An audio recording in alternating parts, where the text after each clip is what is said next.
지방선거가 6월 4일에 있습니다. 이쪽도 킬까요? 화면이 떠서.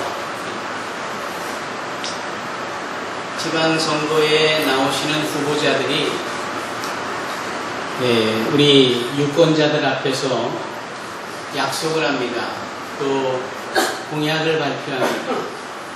우리는 그것을 듣고 과연 누가 제대로 풀뿌리의 정신을 갖고 지방 여러 단체들과 또 관련된 분들이 우리 주민들을 위하고 건강하게 사회를 펼쳐가게 되는지를 보게 되는 겁니다. 그런데 말입니다.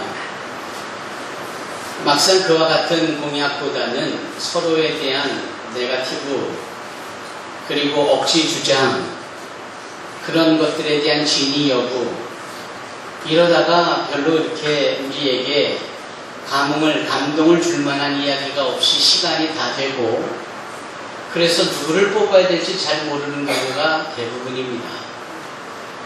서로 얼굴이 붉어지면서 그렇게 억지 주장에 대한 부분을 변론하려 하고 또 사실이다라고 하는 이런 내용 속에서 참 시끄럽다.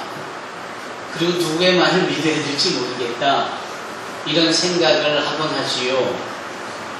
그런데 꼭 그들만 그러는가? 우리 믿는 사람들도요. 하나님의 은혜 가운데 거하던 우리도 간혹 보면 실없는 말을 많이 합니다.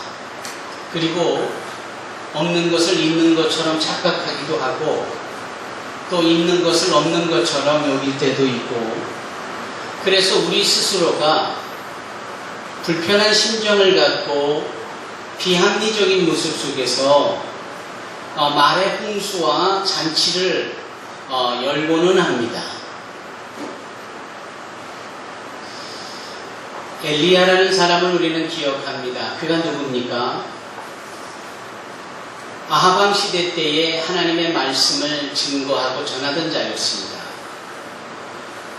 바알과 아세라라는 이 농업을 주관하는 풍요의 신이다라고 여겨지는 우상들을 섬기는 여러 사제들 850명과 여호와 하나님을 섬기는 자기 일대일 혼자서 이 850명과 어떤 신이 진짜 하나님인지를 겨루던 사람입니다. 그리고 하나님이 나의 하나님이 되심과 내가 하나님의 거룩한 종이 되어짐과 이 모든 일이 하나님이 이루셨음을 만인이 알게 하여 주시옵소서 라는 이 세 가지 기도의 내용을 선포하듯 외칠 때에 하늘로서 여호와 하나님께서 불을 내려주십니다. 그 일로 인하여서 엘리야가 믿는 여호와 하나님이 진정 하나님이고 요란 시끌벅적했지만 아무 역사도 없었던 바알과 아세라를 섬기는 이 850명의 사제들이 섬기는 신이 가짜였음이 판명됩니다. 그로 인하여서 이 850명이 죽음을 당합니다. 대단하지요? 그런데 그와 같은 일로 인하여서 공권력이 투입이 되고 엘리야는 자기를 죽이려 하는 이세벨이라는 왕후의 눈을 피하여서 목숨을 부지하려 떠나야만 합니다. 그럴 때 그가 하나님 앞에 이렇게 말을 합니다. 하나님, 차라리 나를 죽이십시오. 이게 뭡니까? 대단히 불평과 불만을 토로하며 죽여달라고 얘기를 합니다.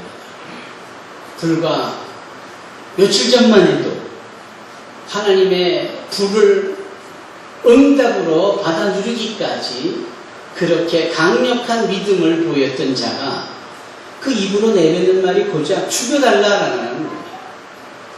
이게 과연 합당한 말일까? 도대체 뭐가 그렇게 불편하고 꼬이게 되어져서 차라리 날 죽여달라는 말을 할 정도가 됐을까?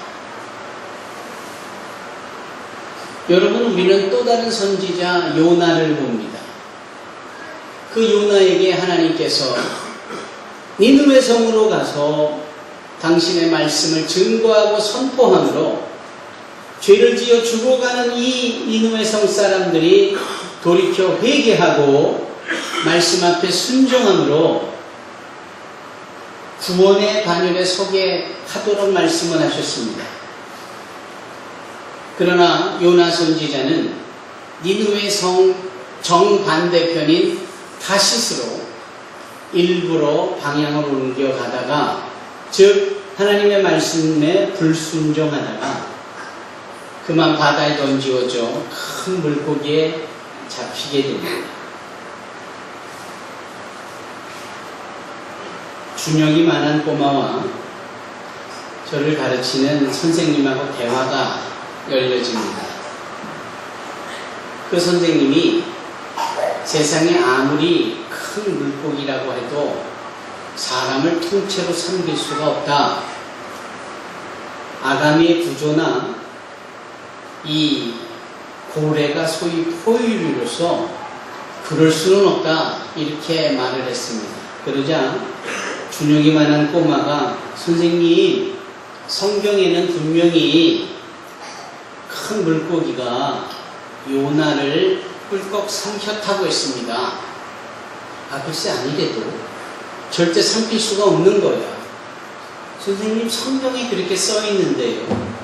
그러면 성경은 믿고 선생님이 나의 말을 못 믿는 거냐? 그러자 이 준혁이만한 꼬마가, 알겠어요 선생님, 제가 이 다음에 천국에 가서 요나 아저씨를 만나면 과연 어떻게 삼켰는지를 물어보고 확인을 할게요. 이렇게 대답을 했어요. 그랬더니 그 선생님이, 만약에 요나가 지옥 갔으면 어떡할래? 그러자 이 준혁이만한 꼬마가, 그러면 선생님이 지옥 가서 물어보면 되겠네요. 이랬다라는 거예요. 그 요나가 물고기 뱃속에 있다가 3일 동안 하나님 앞에 회개를 합니다. 그러자 하나님께서 그 요나에게 두 번째 기회를 주시지요. 그래서 그 요나는 주저없이 3일 밤낮을 걸어서 니느웨 성으로 갑니다. 니느웨 성은 잘 알다시피 오늘날 바그다드, 이락을 의미해요. 그곳에 도착하여 하나님의 말씀을 선포합니다. 죄인들이요, 하나님의 말씀을 듣고 돌이켜 회개하면 하나님의 심판이 임하지 아니하고 너희 모두는 구원을 받을 것이다. 그러나 여전히 죄를 회개하지 않으면 하나님의 심판을 받아 멸망당할 것이다. 놀랍게도 이 니느웨 성 사람들이 그 말씀을 듣고는 다 회개합니다. 그래서 그 니느웨 성에 오늘 하나님의 구원의 역사가 임하였어요. 그런데 놀랍게도 그 말씀을 전하던 요나가 핏대가 나는 겁니다. 이 요나가 마음이 불편한 거예요. 기껏 하나님의 일을 하고 하나님의 말씀을 순종하여 죽어갈 수밖에 없었던 10만여 명이나 되는 큰 사람들이 죽지 않고 심판받지 않고 구원을 받았는데도 마음이 불편한 거예요. 왜죠? 그 개인 스스로가 니느웨 성 사람들을 싫어했기 때문에 그냥 말씀은 증거돼도 믿지 않고 계속 죄를 져서 다 멸망당하기를 요나는 원했던 거예요. 그래서 구원의 역사가 이루어졌지만 요나는 마음이 불편해가지고 화가 나서 울그락불그락 했습니다. 엘리야를 보고 요나를 보며 그분들이 다 누구냐? 선지자예요. 하나님을 믿는 정도가 아니라 하나님의 말씀을 증거하고 선포하는 자였습니다. 그런데도 마음 한구석의 심보가 영 고약한 게 아닙니다. 그렇다면 이 두 분들조차 그렇다면 우리는 두말하면 뭐합니까? 우리도 까딱 잘못하면 마음이 꼬여져있고 불편해지고 우리의 신앙생활 가운데 이해할 수 없을 만큼 좋지 않은 언행신사가 나올 수 있는 겁니다. 이것이 우리의 모습이라면 나름대로 예수를 믿고 회심이 돼서 어느 정도 바뀌어졌고 변화되어졌다라고 하는 우리가 여전히 그런 못난 모습과 옳지 않은 모습이 있다라고 할 때 그 주님을 안 믿겠다고 발버둥 치고 있는 세상의 대부분의 대다수의 사람들이라면 그들의 입을 통해서 나오는 말이야말로 상대방을 깎아내리고 억지 주장하기 일쑤고 말도 안 되는 소리를 오기를 부리듯 하곤 하지 않겠습니까? 어떻게 보면 당연한 겁니다. 당연한 거예요. 사랑하는 성도 여러분, 사도 바울이 로마의 교회에 보내는 편지를 쓸 그때에 로마에 존재하던 로마 사람들이나 또는 하나님의 말씀을 안다는 유대인들이나 거의 비슷한 수준으로 쓸데없는 말을 많이 했습니다. 그리고 행동거지가 영 고약했습니다. 어떤 식이었느냐? 늘 하나님 앞에 딴지를 걸고 하나님 앞에 말도 안 되는 억지 주장을 하는 거예요. 그 억지 주장이 뭐냐? 하나님이 공의로우신 하나님이세요? 하나님이 정말 의로우신 분이세요? 그것을 어떻게 증명하실래요? 오라, 우리가 죄를 지음으로 우리의 죄를 심판하시는 방법으로 하나님의 공의, 하나님의 의로우심을 나타낼 수 있겠군요. 그렇다면 우리가 계속 죄를 저들이게 의를 베풀어 보세요. 우리의 죄를 짓는 이 죄악의 모습은 하나님 편에서 보면 꼭 필요한 것이라고 볼 수 있겠네요. 하나님, 우리의 죄가 하나님께는 필요악인 것 같아요. 그래야 하나님이 당신이 공의로우시고 죄를 심판하시는 의로운 하나님이라는 사실을 나타내 보일 수 있잖아요. 그러니 죄인인 우리의 이 죄악이 여전히 필요한 거예요. 맞죠, 하나님? 이렇게 억지 주장을 하고 말도 안 되는 소리를 하는 거예요. 그래서 사도 바울이 오늘 본문의 말씀에 5절에 이렇게 말하는 겁니다. 우리가 하나님의 의를 드러나게 하면 무슨 말을 할까? 소위 사람들이 하나같이 말하는 방법대로 내가 말을 한다면, 즉 내가 사람의 말하는 대로 말하노니 진노를 내리시는 하나님이 불의하시냐? 결코 그렇지 아니하니라. 만일 그러하면 하나님께서 어찌 세상을 심판하시리요? 그러나 나의 거짓말로 하나님의 참되심이 더 풍성하여 그의 영광이 되었다면 어찌 내가 죄인처럼 심판을 받으리요? 선을 이루기 위하여 악을 행하지 아니하겠느냐? 어떤 이들이 이렇게 비방하여 우리가 이런 말을 한다고 하니 그들은 정죄받는 것이 마땅하다. 이렇게 사도 바울이 말하고 있는 겁니다. 지금 한결같이 뭐라 그러는 거예요? 내가 죄인이라고요? 내가 죄짓고 있다고요? 그런데 하나님은 의로우시다고요? 하나님은 거룩하시다고요? 그 하나님의 의롭고 거룩함을 나의 죄와 죄인된 나의 삶이 드러난다면 나는 하나님에게 필요한 존재 아닙니까? 우리는 하나님께 꼭 있어야 되는 존재들 아닙니까? 그러니 우리는 계속 죄를 져야만 한다고 생각해요.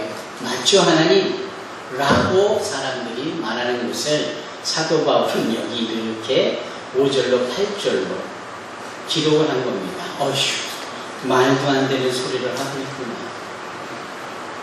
고작 하나님께서, 공의로우신 하나님께서 너희들이 짓고 있는 죄를 심판하시려고 당신의 공의를 나타나신 거냐? 하나님 당신이 공의로우신 분이기에 너희들의 죄를 심판하시고 나타나시는 것이지 너희들을 통하여서 당신의 공의를 나타내는 것이 아니라 어떻게 그렇게 말도 안 되는 억지 주장을 할 수 있느냐? 라는 것이 오늘 본문의 말씀입니다. 여러분들은 혹시 예수를 믿으면서 하나님 앞에 이런 식의 억지 주장을 하고 있지는 않습니까? 제가 그렇게 기도했는데도 안 들어주시니까 제가 이럴 수밖에 없잖아요. 아, 원래 나는 이렇게 연약한데 좀 붙잡아 주시지. 그냥 수수방관 해놓으시고는 결과만 가지고 나를 지금 혼내시는 거예요, 하나님? 이라고도 말할 뻔을 하지 않아요? 사람들이 말입니다. 얼마나 하나님 앞에 억지 주장을 내려오는지 말도 안 되는 소리를 하는 거예요. 세상 사람들이 하는 말 중에 그런 말이 우스꽝스럽게 들리잖아요. 예수를 믿으려니 차라리 내 주먹을 믿는다. 그런 사람들은 꼭 이런 말도 해요. 아, 좋지 않은 담배 빨리 피워서 없애자. 아, 좋지 않은 술 빨리 먹어 없애자. 말도 안 되는 소리를 하고. 그런 사람들이 내놓는 말 중에 이런 말은 꼭 빠짐없이 있습니다. 뭐지요? 아니, 하나님이 왜 그 에덴 동산 중앙에 선악을 알게 하는 나무의 실과를 만들어 두어서 우리로 하여금 결국은 죄짓도록 꺼리를, 동기를 부여해 놓으셨나라는 거예요. 아예 그게 없었으면 우리가 죄를 짓지 않았을 텐데. 죄를 짓도록 은근슬쩍 꺼리를 만들어 놓으시고 죄 지우고 나니까 거봐라, 정령 죽으리라 이러셨으니 하나님께서 우리의 죄를 동조하셨고 죄짓게 만드신 장본인이 아니냐, 이런 말을 하곤 합니다. 여러분들이 이런 질문을 들으실 때는 뭐라고 대답하여야 할까요? 사실은 이 말도 안 되는 억지 주장에 우리는 그 하나님이 어떠한 분인지를 설명을 해야 합니다. 우리 하나님께서 당신의 형상을 따라 우리를 창조하셨어요. 당신의 형상이라 하면 하나님이 지니고 계신 속성, 성품, 예를 들면 거룩하다라는지, 예를 들면 영원한 생명을 사시고 계신다든지, 이런 것들을 의미합니다.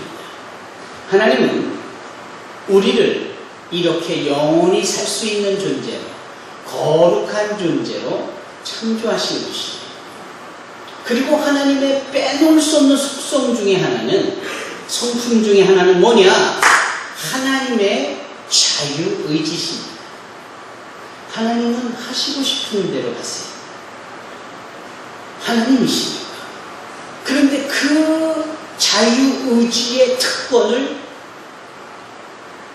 우리에게도 허락을 하셨어요. 당신의 형상을 따라 지으셨다라는 말 속에는 자유의지까지도 우리에게 주셨음을 의미합니다. 그러면 이제 다시 한번 생각해 보십시다. 하나님이 계세요.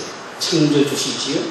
그분이 당신의 속성과 성품을 그대로 지어 사람을 만드셨어요. 그러면 창조주인 하나님 앞에 이 사람은 피조물입니다. 그런데 이 피조물은 하나님과 똑같이 영원히 살 수 있으며 거룩하며 자유의지를 갖고 있어서 이것도 하고 저것도 하고 마음대로 하고 할 수 있는, 그러면 누가 창조주고 누가 피조물입니까? 적어도 창조주와 피조물에 확연하게 드러나는 경계선은 있어야지요. 그래서 하나님께서는 단 하나의 구별점을 주시지요. 그게 바로 선악을 알게 하는 나무의 실과입니다. 다른 거는 다 네가 자유로 원하는 대로 할 수 있어. 그러나 요것만큼의 경계선을 네가 넘으면 네가 피조물임에도 창조주가 되겠다라는 욕심이며 월권입니다. 창조주에 대한 도전이 되니 그것만큼은 하지 말아야 돼. 단 하나의 구별선을 두신 게 바로 선악을 알게 하는 나무의 실과입니다. 그러기에 그 실과가 필요했던 것이지, 창조주와 피조물 사이의 구별을 위하여서 필요했던 것이지, 죄짓게 만들려고 죄의 꺼리를 그곳에 둔 게 아니다, 이런 얘기. 그런데도 많은 세인들은 하나님께서 죄지을 꺼리를 은근슬쩍 준비해 놓으셨고 결국은 우리로 죄짓게 하여 죽게 하셨다라고, 그런 하나님을 우리가 어떻게 믿겠느냐, 그런 하나님을 어찌 사랑의 하나님이냐, 공의의 하나님이냐 라고 말할 수 있냐고 반문하는 겁니다. 정말 억지 주장이에요. 말도 안 되죠. 지난 2000년부터 지금까지 저는 참 열심히 인도를 오가고 있습니다. 왜냐하면 하나님께서 인도라는 곳을 특별하게 선교지로 주셨기 때문입니다. 인도를 갈 때마다 빠짐없이 들리는 곳이 캘커다입니다. 이 캘커다라는 지명이 지금은 콜카타로 바뀌었어요. 이 콜카타에서 제가 직접 겪었던 일을 좀 말씀드리기를 원합니다. 캘커타는 정말 공기 오염도 심하고 차 이 부저 소리가 얼마나 큰지 몰라요. 근데 특징 중에 결코 빼놓을 수 없는 것 중에 하나는 거지가 많다라는 거예요. 참 재밌는 건 이 거지가 많은데 거지가 하나같이 잘생겼어요. 헐리우드 스타 뺨칠만큼 잘생겼어요. 키도 크고 머리도 곱슬곱슬하고 그냥 이렇게 아주머니 파마한 것 같은 그런 산티나는 빠글대는 그런 곱슬이 아니라 왜 이렇게 예수님처럼 이렇게 자연스러운 커브가 된 이런 머리 있잖아요. 멋있잖아요. 코도 오똑하고 눈도 퀭해서 철학적으로 보이고 거의 뭐 도사 같은데 거지인 거예요. 이 거지들이 늘 구걸을 합니다. 그럼 당연히 가지고 있는 것을 나눠서 그 구걸하는 것을 줘야지. 근데 특징은 뭐냐? 구걸을 해서 도와줬는데도 단 한 명도 고맙다라는 말을 안 해요. 그리고 그것까지는 이해가 가겠는데 그냥 쌩하니 돌아서는데 얼마나 얼음장처럼 찬지 몰라요. 아주 냉랭한 거예요. 아니 도와주고 민망하고 도와주고 내가 괜히 미안한 거예요. 나중에 이게 쌓이고 쌓이다 보니까 화가 나는 거 아니겠어요? 그래서 내가 도와주고 쌩 돌아서는 그 거지의 손을 탁 낚아채고는 제가 이런 질문을 했습니다. 아니 도와달라고 해서 내가 도와줬으면 적어도 고맙다고 하든지 웃기라도 해야 되지 않느냐. 그랬더니 이 거지가 이런 사람이 다 있어 라는 식으로 나를 한번 내리 깔고 보더니 이렇게 방문 때는 대답을 하는 겁니다. 아니 내가 왜 당신에게 고마워해야 하느냐.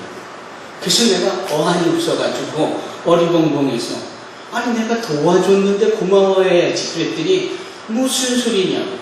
당신이 나를 도울 수 있도록 내가 구걸을 하는 기회를 줬으니 당신이 나한테 고마워해야지 왜 내가 당신한테 고마워해야 하는 거냐라는 거예요. 그래서 제가 내 영어가 뭔가 잘못됐구나. 어떻게 이렇게 들리지? 그래서 다른 거지한테 또 물어봤어요. 근데 똑같은 대답이에요. 내가 당신이 선행을 할 수 있도록 구걸을 함으로 당신에게 기회를 줬으니 구걸한 나를 도와준 당신이 구걸한 나에게 고맙다라고 해야 된다라는 거예요. 그래서 제가 진짜 말도 안 되는 땅이 인도 땅이구나. 말도 안 되는 논리를 가지고 있는 사람이 이분들이구나. 그런데 이 로마서 3장 5절로 8절에 나오는 로마에 있는 대부분의 사람들이 이렇게 말도 안 되는 생각을 갖고 있는 거예요. 하나님이 거룩하시니까 그 거룩함을 자꾸 세상 가운데 드러내려면 내가 죄를 져야 돼. 그래 하나님께 내 죄를 심판하실 때마다 그분의 공의가 드러나니까 나는 죄를 지어야 돼. 다 같이 죄를 집시다. 이런 말도 안 되는 소리를 하는 거예요. 사랑하는 성도 여러분, 우리는 단순히 이와 같은 상황만 가지고 말도 안 된다라고 말하기에는 우리가 너무 비스무리한 또는 내용은 다를 수 있지만 하나님 앞에서 세상 앞에서 크리스찬으로서 말도 안 되는 행위를 너무나도 많이 합니다. 우리 스스로가 크리스찬이라는 그 단어가 뭡니까? 그리스도를 닮아가는 그리스도의 제자 아닙니까? 그런데도 거기에 상응하지 못하는 정반대적인 말도 안 되는 일을 너무나도 하는 거예요. 그래서 세상 사람들이 깔보는 거 아닙니까? 세상 사람들이 우리를 우습게 보는 거 아닙니까?